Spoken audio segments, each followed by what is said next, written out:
What's up, guys? In there, but coming at you with another episode of But Does It Spin? And today I want to talk to you about special launcher sets for Beyblade from Hasbro. The special launcher sets, they have one in every collection of the Beyblade Burst that they had for now. The very first one that they had was the gold Excalius with the very first string launcher. This is the very first string launcher that we ever saw until they came with the double threat, which I don't have, and it became super rare here in Brazil until they launched the very last launcher set. So yeah, this is the very first one.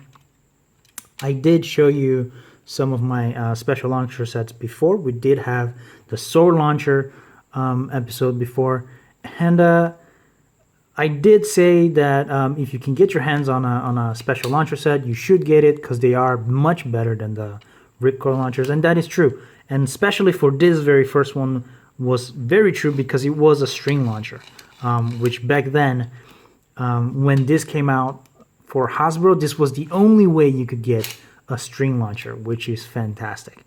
Excalius was also a very great Beyblade back then for the single layers.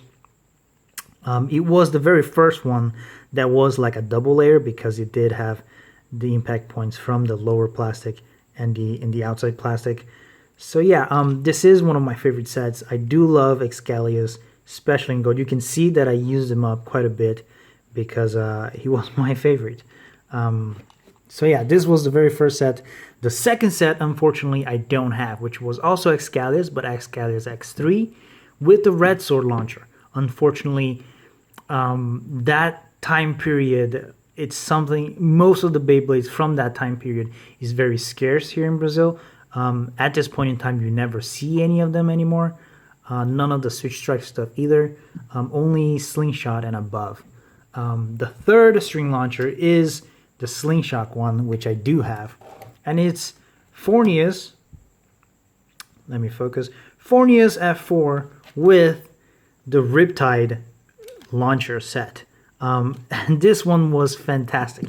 It was still a ripcord one, but it was a double-sided ripcord, a very different looking ripcord, if I say so myself. It did still have the tool for you to change your Spryzen mode. But yeah, it was like this. It did have L and R, as you can see here, L and R. Fornius is right-sided, but in case you wanted to use this launcher for something else.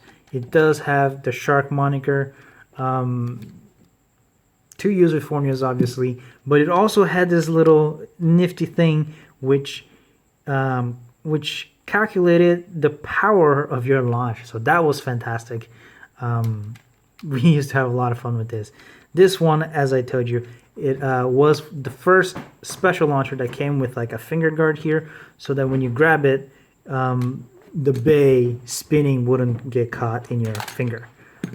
So that was cool. That's something the sword launcher didn't have.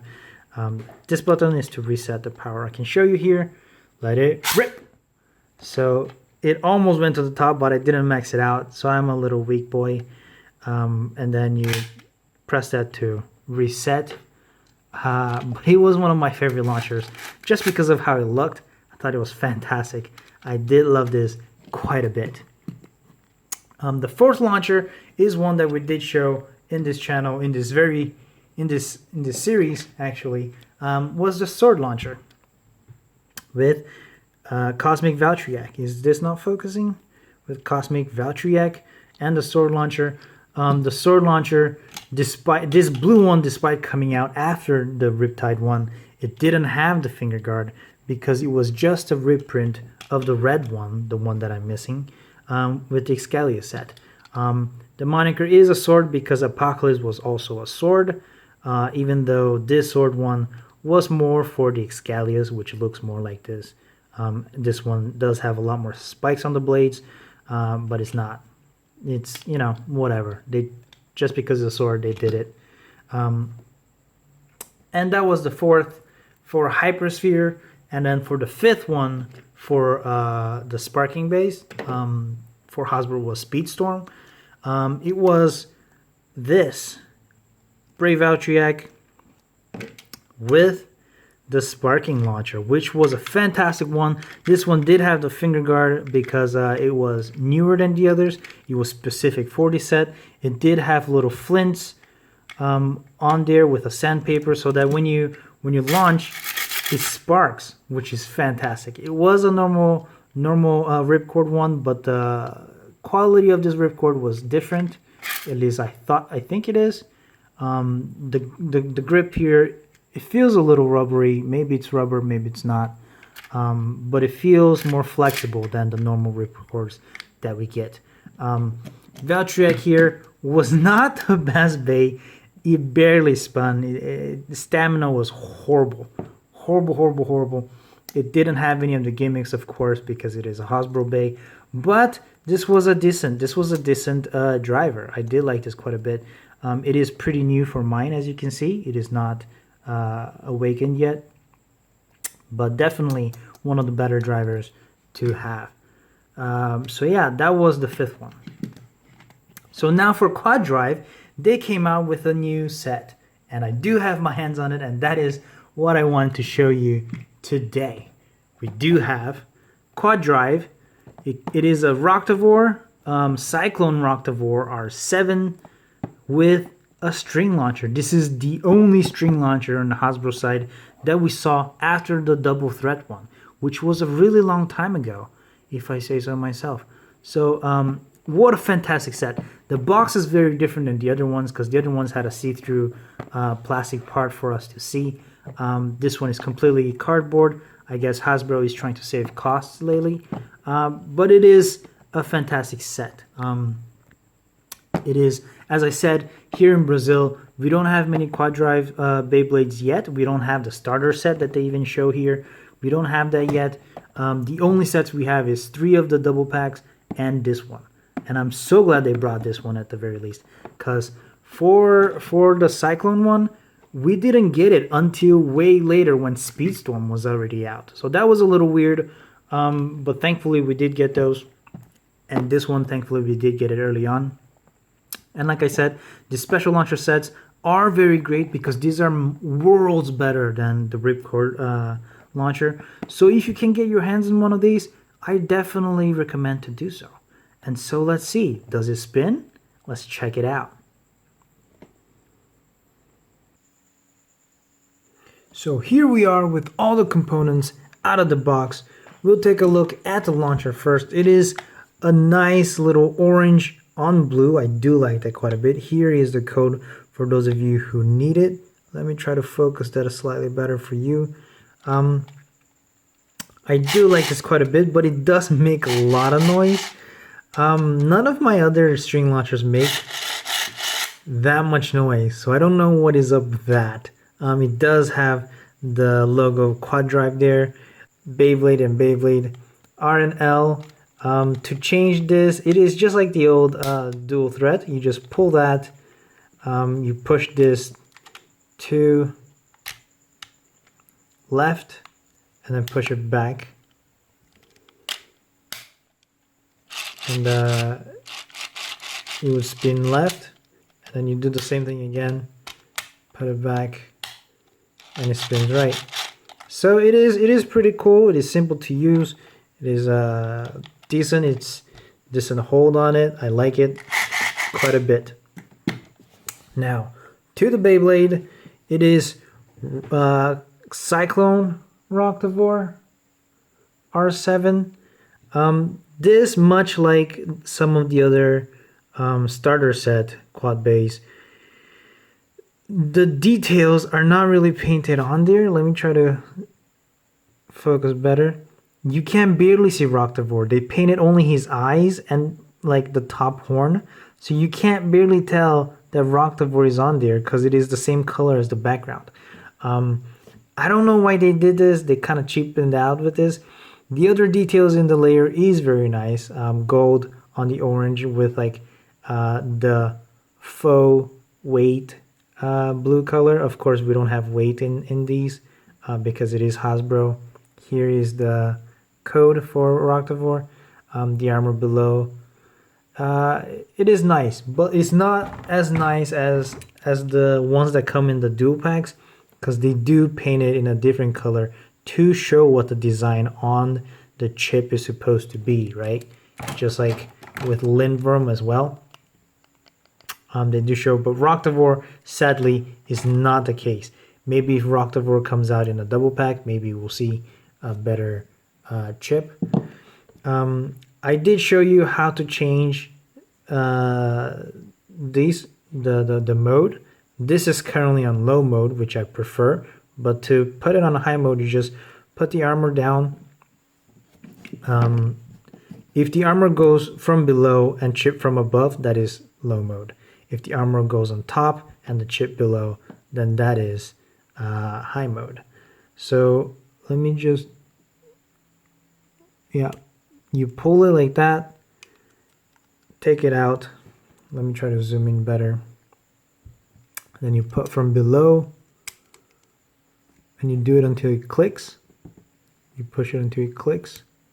It clicked right, oh, no it didn't click, I think. Did it click? I don't think it clicked. I think it maybe clicked. And then armor from above.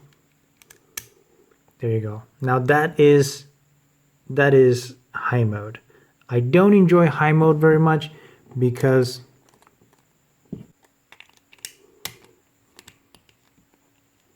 there you go.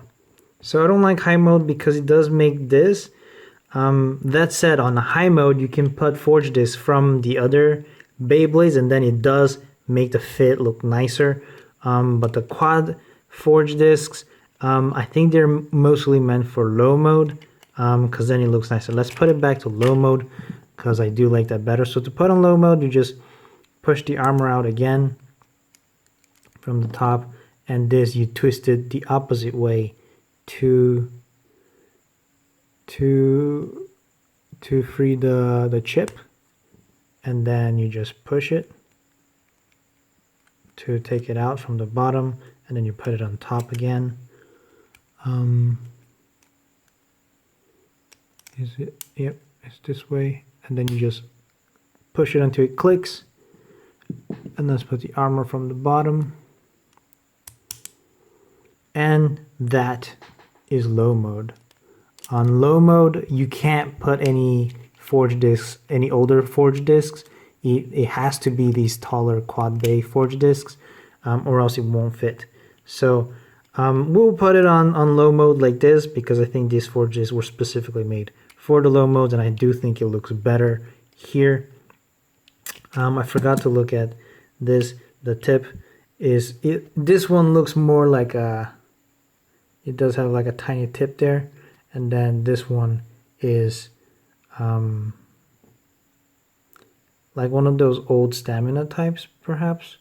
We'll keep it on for now and do some test spins with this and see how it goes from there. So let's get the arena out.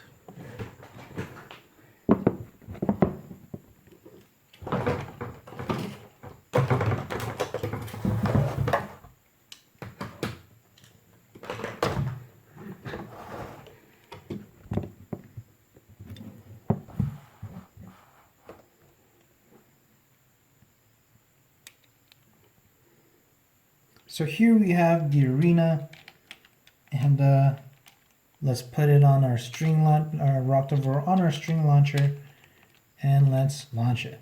3, 2, 1, let it rip. It does spin quite well. I do like that quite a bit. With the tip on, it is mostly staying in the center. It is, that is interesting. But let's see how it behaves with the cap off, with the tip off. You just twist it, and I wonder if his behavior will change. Let's go. 3, 2, 1, let it rip. Oh wow. So it becomes an attack type. Very interesting, very cool. I do like that quite a bit. I think I like that better than with the cap on. That is fantastic. So let's do some test battles. Let's do some test battles with these, with the cap off.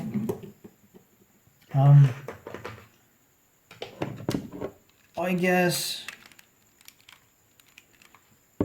I guess we will do against Lindworm, and we will use just the same launcher. We will launch Lindworm first, and then Roktavor, and let's go. Let it rip. Let it rip. Those are some really hard hits. I wonder if anyone is gonna burst. I haven't gotten any of them to burst yet so far. So I don't know if they're just more resistant to burst on low mode or what. As you can see, there was no, like, he wasn't even close. There was no damage to him. Same thing to Lindworm. So I don't know if on low mode they're resistant to burst or what. But let's try to do Roktavor first now. Let it rip. Let it rip.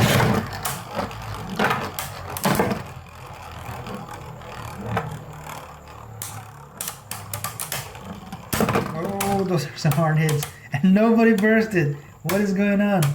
I guess I'm used to Hypersphere where they burst. Oh, here you go. Okay, Roktavor did burst at the end. Lindworm wasn't even close. That is very interesting.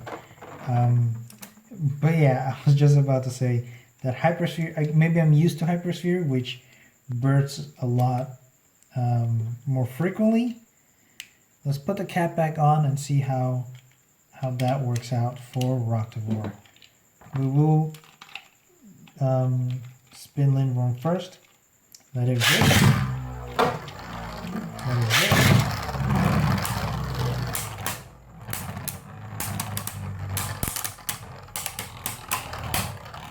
Those are some really hard hits.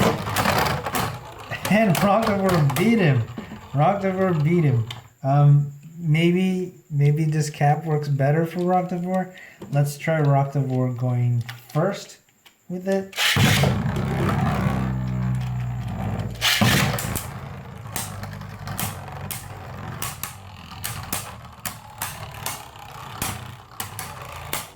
I am liking this quad drive battles quite a bit. They are hitting much harder. They are a lot heavier, of course, as Beyblades Lindworm 1. They're much heavier as Beyblades compared to Hypersphere. So I do feel like they do carry their weight with each hit. And so that is fantastic. We can do against Fafnir, but I don't. Let's take Fafnir's tip off because we know Fafnir is much better like that. But I don't know. Maybe we'll just launch it with this. Because, yeah, we'll see how it goes. We'll see. And Roktavor, we'll launch it with this. We'll go Roktavor first since he is on a string launcher. Let it rip. Let it rip.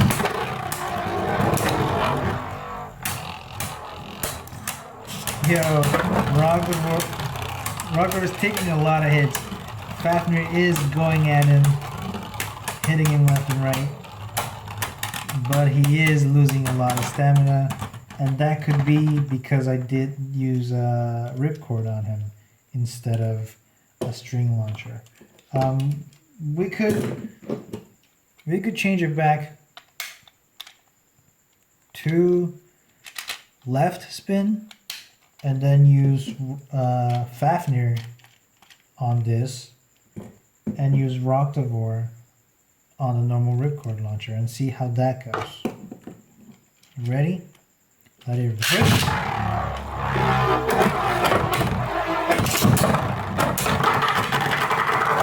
Yo, a complete knockout, one-hit knockout. That was fantastic. So yeah, that's what I had to show. Roktavor is definitely a solid bay. I do like it quite a bit. I just feel like Fafnir has been better with this driver quite a bit. I do like Fafnir more still. But Roktavor is definitely a solid one. I do like it quite a bit. So that's what I have to show today.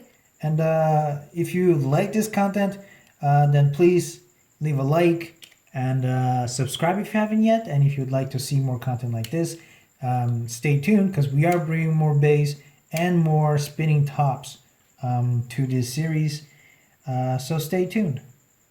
And I'll see you next time. And until then, stay nerdy, guys.